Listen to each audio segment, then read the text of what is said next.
뉴욕의 지하철에서 흔히 볼 수 있는 장면이 있습니다.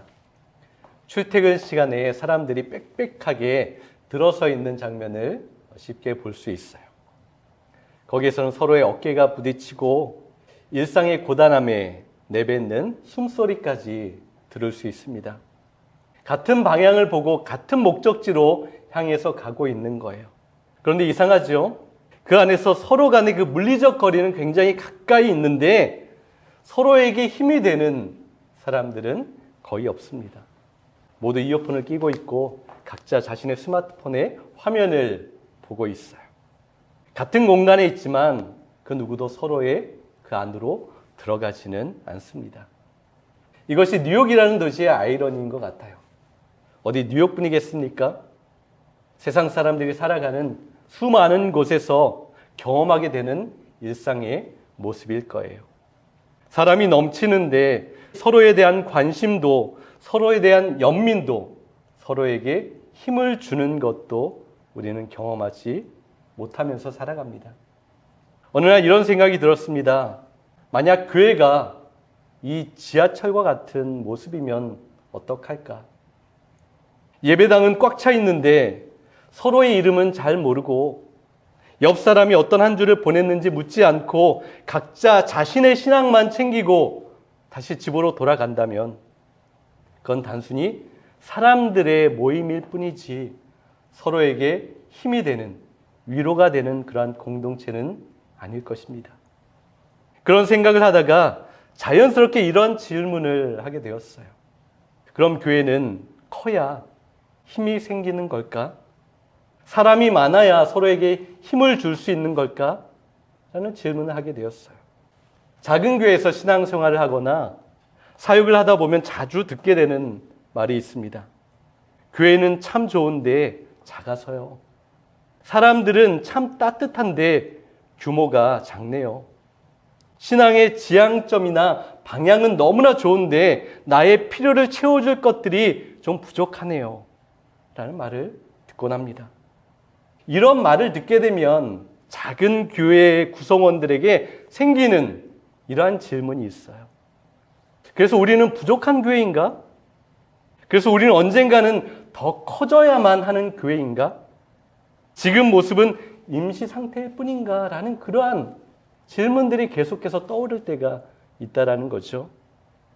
그런데 여러분, 우리가 사도행전 2장을 다시 한번 깊이 곱씹으며 읽어보면 이 질문이 완전히 뒤집혀 버립니다. 초대교회는 우리가 잘 알고 있었던 것처럼 건물도 없었어요. 프로그램도 없었고 체계도 지금처럼 정리되어 있지 않았습니다. 그런데 그 교회는 오늘 우리 모든 교회가 그렇게 사모하고 갈망하는 것들이 그 안에 있었다는 거예요. 그것이 무엇입니까? 그들은 서로의 삶을 알았습니다. 서로의 필요를 외면하지 않았어요. 서로의 기쁨과 눈물이 자연스럽게 섞여 있었습니다. 무엇보다 그들은 혼자가 아니라는 사실을 그 안에서 따뜻하게 느낄 수 있었다라는 거예요. 여러분, 사도행전 2장의 교회는 규모로 설명할 수 있는 그러한 교회가 아닙니다.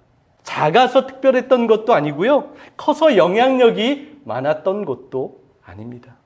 그 교회가 달랐던 이유는 아주 분명합니다. 그것은 그들이 단순히 같은 공간을 공유했던 것이 아니라 같은 방향으로, 같은 삶의 속도로 함께 믿음과 사랑과 위로를 공유하는 그러한 서로에게 힘이 되는 공동체였다라는 거예요. 그래서 우리는 오늘 교회를 위해서 기도하면서 교회를 어떻게 키울 것인가를 먼저 기도하지 않습니다. 그것을 고민하지 않아요. 오늘 우리가 가장 먼저 고민하고 질문해야 할 것이 있습니다. 그것은 우리 교회는 단순히 사람들이 왔다 가는 그러한 곳인가? 아니면 서로의 삶이 이어지고 서로의 무게를 함께 지탱하는 그러한 정말 주님께서 기뻐하시는 진정한 공동체인가를 질문해야 합니다. 사도행전 2장에서 보여주는 것은 더 큰 교회를 만드는 그러한 매뉴얼이 아닙니다. 완성된 교회를 보여주는 샘플도 아닌 거예요. 이 말씀은 성령님께서 우리들 가운데 임하셨을 때, 교회 가운데 오셨을 때, 공동체 가운데 들어오셨을 때 어떠한 삶의 방식이 시작되었는지를 보여주는 그런 말씀인 거예요. 결과에 보는 것이 아니라 성령님께서 오셨을 때 그 공동체 가운데 어떠한 일들이 시작되고 나타났는지를 보여주는 말씀이라는 거예요. 그리고 우리는 오늘 이 말씀 앞에서 우리 빛의 교회가 어떻게 이것을 현실의 삶에서 살아낼 수 있는가를 함께 고민하고 또한 결단할 수 있는 시간이 되기를 소망합니다. 사도행전 2장은 우리 너무 익숙한 말씀이죠. 참 많이 들었어요. 참 많이 배웠습니다. 잘 알고 있어요. 너무 유명합니다. 그래서 우리는 이 말씀을 딱 앞에 서게 되면, 듣게 되면 마음속에서 이미 자동적으로 모든 것이 다 정리가 돼요. 너무나 잘 알고 있어서 그렇죠.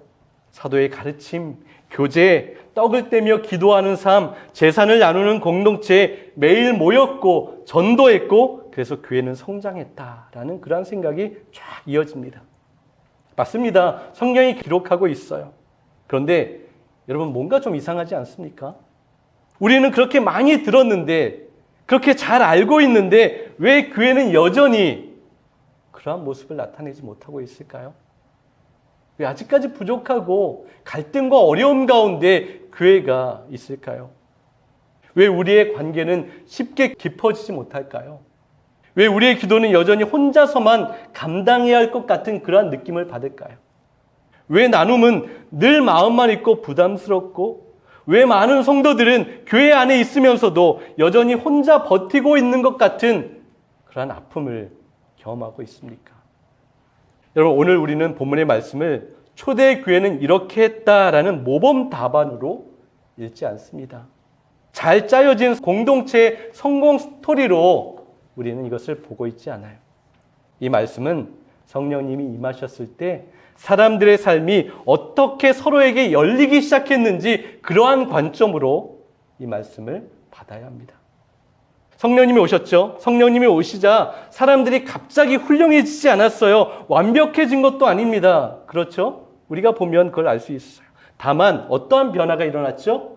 혼자서 버티던 삶을 더 이상 혼자서 버티지 않게 된 거예요. 서로에게 마음의 문을 열고 서로 연결되기 시작했던 거예요. 자기 문제를 혼자 삼키지 않았습니다. 자기 기쁨을 혼자만 누리지 않았어요. 자기 신앙을 혼자만 책임지고 홀로 있지 않았습니다. 그래서 교회는 사람이 많아서 힘이 있었던 것이 아니라 서로의 삶이 열려지고 함께 서로를 바라볼 때 긍휼한 마음을 품을 때 힘을 얻게 된 것입니다. 오늘 우리는 질문합니다. 우리 빛의 교회는 그렇다면 각자만 잘 믿고 돌아가는 교회입니까? 아니면 서로의 삶을 서로를 향해서 조금씩 마음의 문을 열고 이어져 가고 서로의 무게를 함께 짊어지는 그러한 공동체입니까? 우리는 그것을 소망하며 2026년을 달려가려고 합니다. 이 말씀 앞에서 우리는 거창한 결단을 요구받고 있지 않아요. 하나님께서 우리에게 너무나 큰 것을 요구하셔서 내가 감당할 수 없는 것, 그것을 요구하시는 것이 아니에요. 다만 주님께서 우리에게 말씀하십니다. 너희는 한 사람의 이름을 기억하고 한 사람의 아픔을 조금 더 들여다보고 한 사람의 기쁨이 나의 기쁨이 되고 누군가의 그 기도 제목이 내 안에 들어와서 나도 그 기도 제목을 함께 품고 함께 아파하며 함께 사랑하는 공동체가 되라고 하나님께서 말씀하세요. 그렇게 부르셨습니다. 바로 성령님께서 시작하신 그 은혜의 흐름이 진정 서로에게 힘이 되는 교회 공동체를 만들어가는 열쇠인 거예요. 42절을 한번 보십시오. 초대교회의 모습을 가장 압축적으로 잘 설명하는 구절입니다. 그들이 사도의 가르침을 받아 서로 교제하고 떡을 떼며 오로지 기도하기를 힘쓰니라. 우리가 이 말씀을 보게 되면 네 가지 항목이 눈에 띄죠. 사도의 가르침, 교제, 떡을 떼는 것, 기도. 그래서 우리는 여기에만 관심을 가질 때가 있는데요. 이 구절을 좀 문법적으로 들어가서 보면 성경에서 가장 핵심과 중심과 중요성을 주고 있는 것은 그 앞에 네 개보다는 그들이 살아낸 태도에 있습니다. 그들이 어떻게 살았는지에 더욱더 관심을 가지고 있다는 거예요. 그래서 이 구절의 중심은 마지막에 나오는 이 한 표현입니다. 무엇이죠? 전혀 힘쓰니라 라고 말씀하고 있어요. 이 말은 단지 그냥 열심히 했다, 최선을 다했다라는 정도의 의미가 아닙니다. 좀 더 깊은 의미가 있어요. 이 단어가 품고 있는 이미지를 이렇게 그려볼 수 있어요. 한 방향을 향하고 있는 그러한 모습입니다. 흩어지지 않는 거예요. 사람들이 모여서 흩어지지 않기 위해서 계속 함께하는 그 힘을 이야기합니다. 한 자리에 머물며 지속하는 태도입니다. 끝까지 붙어있는 상태를 그려주고 있는 말씀인 거예요. 다시 말해서 이 단어는 어떤 폭발적인 단 한 번에 일어나는 열정의 언어가 아니라 지속되는 삶의 언어를 말씀해주고 있어요. 그래서 이 단어는 신약 성경에서 반복적으로 이렇게 나타납니다. 사도행전 1장 14절을 보세요. 마음을 같이하여 오로지 기도에 힘쓰더라. 로마서 12장 12절도 함께 같이 읽어볼까요? 환난 중에 참으며 기도에 항상 힘쓰며. 골로새서 4장 2절도 보세요. 기도를 힘써 계속하고 감사함으로 깨어 있어라. 이 말씀들의 공통점이 무엇인지 아세요? 모두 한 번의 열심이 아니에요.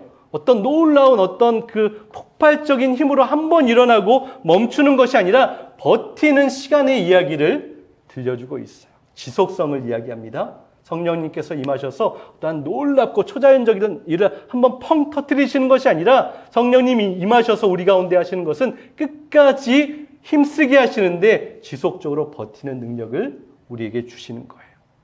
여러분, 초대교회의 기적은 어느 날 갑자기 터진 특별한 이벤트가 아닙니다. 성령님이 주신 기적은 한번 불타오르고 식어버리는 열정이 아니라 무너지지 않도록 버텨주는 능력이 우리 가운데 시작되는 거예요. 그래서 그들은 완벽해서 함께한 것이 아니라요, 포기하지 않기로 선택했기 때문에 그들이 하나 될 수 있었던 거예요. 기도가 감동적이어서가 아니라 기도가 필요했기 때문에 그들은 계속해서 기도할 수 있었습니다. 교제가 늘 즐거워서가 아니라 혼자서는 신앙을 감당하고 지킬 수 없었기 때문에 교제를 그들은 끝까지 놓지 않았습니다. 여기 보면 서로 교제했다라고 말하고 있죠. 이 말은 너무 익숙해서 우리가 깊이 생각하지 않고 넘어갈 때가 참 많아요. 이렇게 이해합니다. 분위기가 참 좋았지. 사람들 사이가 참 좋구나. 함께 밥을 먹고 정이 들었구나라고 이해할 수 있어요. 물론 이것도 교제의 한 부분이죠. 그러나 만약 교제를 이 정도의 의미로만 이해한다면 사도행전 2장은 아름다운 이야기로 끝날지 모르겠지만 우리의 삶을 변화시키지는 못합니다. 왜냐하면 성경이 말하는 이 교제라는 단어는 훨씬 무겁고 훨씬 큰 책임감이 있는 단어인 거예요. 교제는 여러분들 코이노니아라고 많이 들어보셨죠? 이 코이노니아의 중심 의미는 감정, 느낌, 분위기가 아니라 공유하는 거예요. 분위기가 아니라 참여하는 겁니다. 친함이 아니라 목을 나누는 그러한 의미를 담고 있어요. 그러니까 우리가 생각하는 것과 좀 더 무게감이 있는 그러한 뜻을 가지고 있는 거예요. 단순히 좋은 관계를 유지하는 것이 아니라 서로의 삶이 분리되지 않는 상태, 끊어지지 않는 상태를 의미합니다. 그래서 코이노니아는 정서적이고 감정적인 표현이 아니라 책임의 언어인 거예요. 책임이 무엇이죠? 내가 해야 되는 거예요. 감당해야 되는 거예요. 그래서 버겁고 하기 싫기도 하고 어렵기도 한 거예요. 그런데 교제는 바로 그런 것입니다. 바울은 고린도 후서 8장에서 마게도니아 교회 성도들이 바울에게 이야기했던 것이 있어요. 자신들에게 이것을 하게 해달라고 부탁했는데 그것이 무엇이었냐면 그들이 어려움 가운데 있었던 성도들과 교회들이 있었습니다. 그들을 보면서 사도 바울에게 이렇게 요청했어요. 그들이 어려운 것을 우리가 함께 부담하게 해주십시오. 라고 그렇게 그들은 요청했습니다. 여러분, 바로 이것이 성경이 말하는 교제의 핵심인 거예요. 누군가 즐거운 것, 기쁜 것만 나누는 것이 아니라 그 사람의 어려움과 아픔에 함께 동참하는 것, 그것을 함께 짊어지는 것이 진정한 교제의 자리인 거예요. 그래서 교제란 서로의 짐이 보이는 것입니다. 그것이 자꾸 마음에 걸리는 거예요. 쉽게 지나칠 수 없게 되는 것입니다. 그래서 교제는 같이 웃는 것으로 완성되는 것이 아니라 같이 버티는 것으로 증명이 됩니다. 오늘 말씀에서 교제는 그래서 선택적인 관심이 아닌 거예요. 우리는 누군가 선택적인 관계를 이어가기를 원해요. 내가 좋아하는 사람, 나와 이해관계가 있는 사람, 나와 수준이 비슷한 사람, 나와 생각이 같은 사람을 선택적으로 만나려고 하는데 하나님께서 원하시는 교회, 교제의 모습은 그것이 아닙니다. 내가 원하는 누군가의 연결이 아니라 주님께서 우리에게 손을 붙잡게 하신, 하나 되게 하신 그 공동체 안에서 함께 연결되는 것을 하나님께서 원하십니다. 그 연결 안에서 우리는 더 이상 나 혼자 책임지지 않아요. 함께 책임지는 겁니다. 함께 가는 거예요. 여러분, 그래서 교회는 특별한 힘 있는, 능력 있는 사람들이 모여서 강한 것이 아니고요. 약하고 평범하지만 서로의 삶이 연결되어 있기 때문에 압력과 무게를 함께 서로 나누어지기 때문에 교회는 강해질 수 있는 거예요. 여러분, 실 하나는 금방 끊어질 수밖에 없죠. 그런데 실이 많이 모이게 되면 그것은 끊어지지 않고 잘 견딜 수 있습니다. 나무 한 가지는 쉽게 부러질 수 있어요. 그러나 그 가지들이 많이 모이면 절대 꺾이지 않습니다. 힘과 그 책임을 함께 나누기 때문에 견딜 수 있는 거예요. 우리는 바로 이러한 일을 감당하는 공동체로 하나님께서 우리를 불러주셨습니다. 그렇다면 그것을 잘 감당하는 자들이 되어야 하는 거예요. 본문에 나오는 또 다른 중요한 표현은 떡을 떼다라는 표현이 있어요. 오늘 교회에서 가장 익숙하면서도 가장 가볍게 소비되는 그런 표현인 것 같아요. 예배 후 식사, 커피 타임, 친교 시간, 이 정도로 우리는 떡을 떼다는 것을 이해합니다. 물론 떡을 떼다는 건 식사가 맞죠. 그러나 초대교회의 떡을 떼면 이 정도의 장면으로만 이해할 수 없어요. 성경이 이 단어에 담아둔 그 긴장과 파괴력은 굉장히 큽니다. 초대교회에서 떡을 떼는 것은 그 시대의 질서를 흔들고 깨트리는 그런 행동이었어요. 당시 유대 사회에서 식탁은 단순한 밥을 먹는 식탁의 공동체가 아니었던 거예요. 식탁은 정체성을 공유하는 자리입니다. 소속을 선언하는 자리였어요. 누구와 먹느냐, 누가 밥을 먹느냐는 누구와 같은 편인가를 내가 많은 사람들에게 나타내는 거였어요. 그리고 내가 누구와 같은 수준의 사람인 것을 증명하는 자리였습니다. 그래서 식탁은 당시에는 늘 구분되어 있었어요. 함께 쉽게 같이 자리하지 않았습니다. 같은 배경이 있는 사람, 같은 수준, 같은 세계를 사는 사람들끼리만 밥을 함께 먹었습니다. 그런데 교회는 그 질서를 그냥 두지 않았죠. 예수님께서 그 질서를 깨뜨리셨어요. 그리고 교회는 그 질서를 이어서 갑니다. 계급과 출신 다 달랐지요. 배경과 교육, 경제적 조건이 다르고 서로 다른 사람들이 한 식탁에 앉기 시작한 거예요. 함께 밥을 먹기 시작했습니다.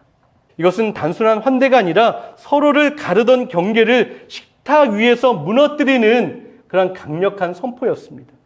그래서 떡을 떼는 것, 함께 밥을 먹는 것은 그냥 좋고 즐거운 장면이 아니라 어쩌면 그들에게는 굉장히 불편하고 어색한 자리였고 굉장히 급진적인 그러한 선포였어요. 그러한 행동이었습니다. 여러분, 이 말씀은 오늘날 우리 교회와 동떨어진 이야기일까요? 그렇지 않습니다. 오늘날 교회 안에서도 우리는 같은 예배를 드리고 같이 찬양하지만 삶의 식탁은 여전히 갈라져 있을 때가 참 많이 있어요. 예배당 안에서 우리는 한 몸입니다 라고 그렇게 말로는 고백하지만 예배가 끝나면 각자 안전한 관계의 자리로 갈 때가 많이 있습니다. 마음이 편한 사람들끼리만 식사를 하고 생각이 비슷한 사람들과 대화합니다. 불편한 이야기는 최대한 피하고 삶의 어려움과 무게는 나누려고 하지 않아요. 그래서 누군가는 늘 밝아 보이지만 그 모임에서 돌아가서 집에 갔을 때는 혼자 무너지고 있을지도 모릅니다.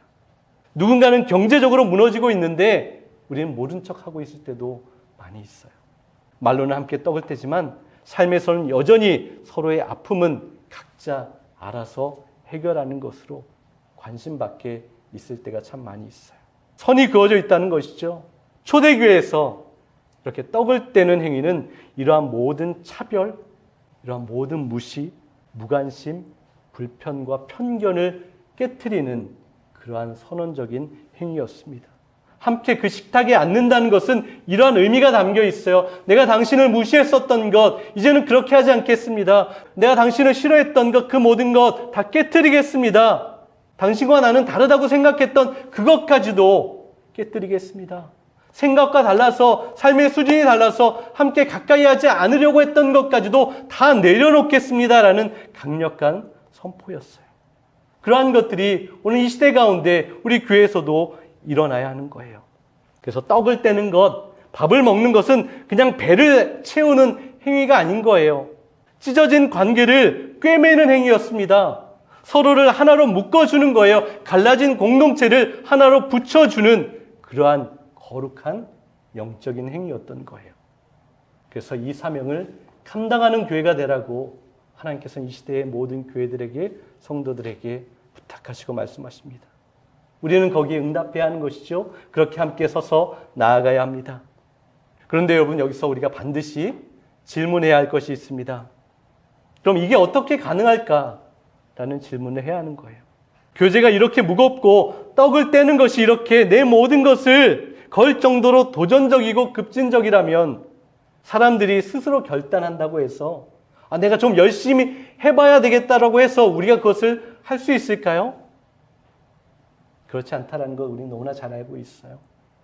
2, 3일은 할 수 있을지 모르겠어요. 한두 번은 할 수 있을지도 모릅니다. 그러나 오래 가려면, 계속 감당하려면, 무너지지 않으려면, 그것을 지속하려면 그 중심에 사람의 의지와 노력, 결심이 아니라, 내 의지가 아니라 뭔가 더 크고 위대한 능력이 그 안에 있어야 우리는 그것을 감당할 수 있게 됩니다.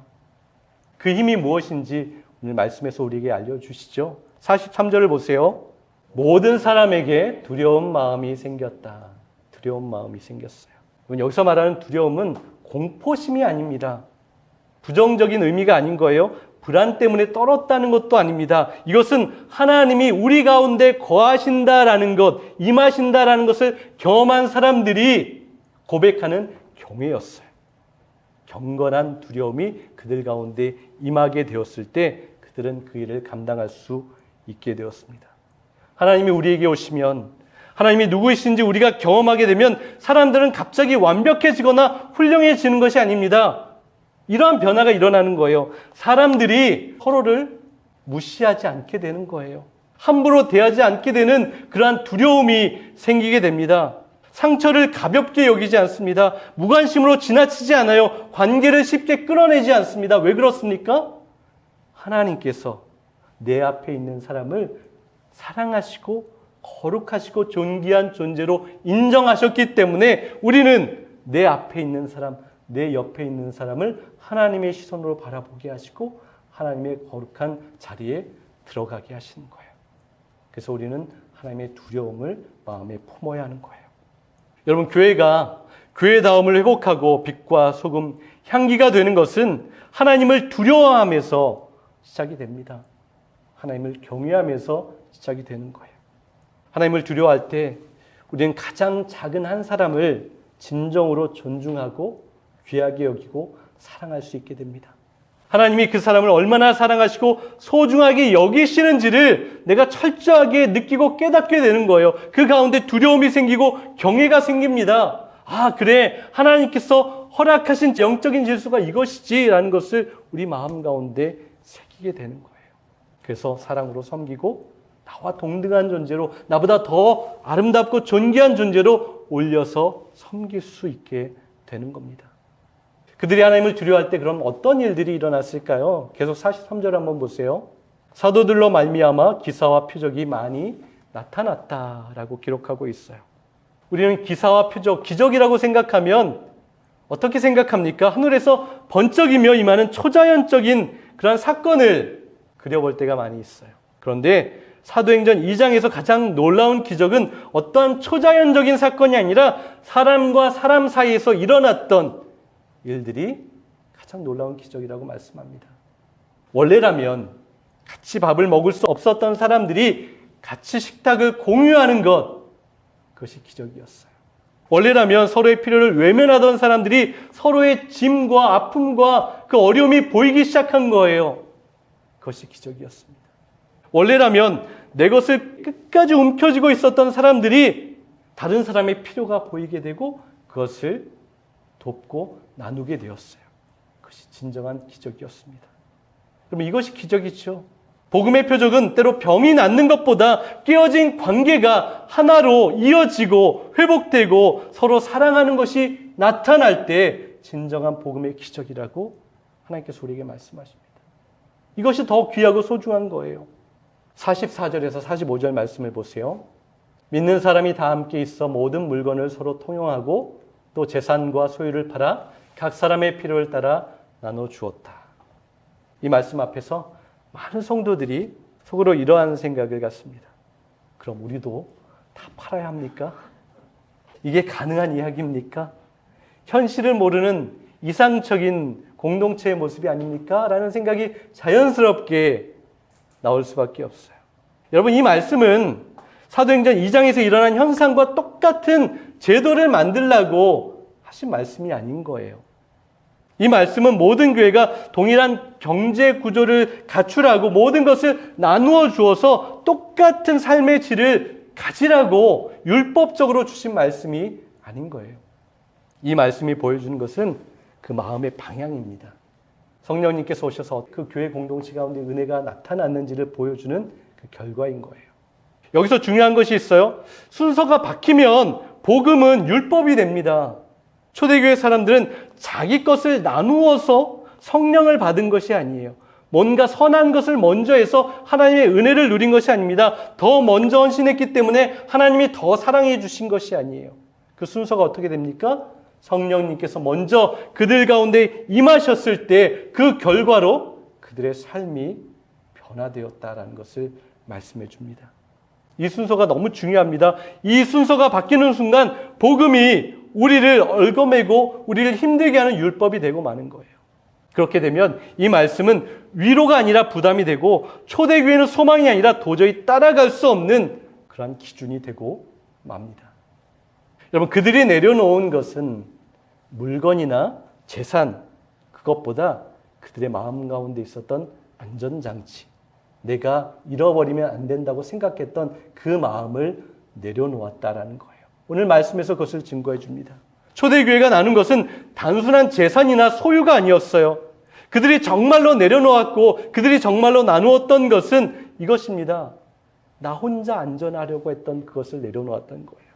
내 것, 이거 쥐고 있어야 산다. 이 정도는 내가 지켜야 한다. 이건 내 마지막 안전장치다라고 생각했던 것을 그들은 조금씩 그 빗장을 열기 시작했던 거예요. 이러한 마음이 어떻게 생겼습니까? 성령님이 그들에게 임하셨을 때 그러한 마음의 열림이 시작되었던 거예요. 그 믿음의 공동체 안에 이러한 고백이 생겨났습니다.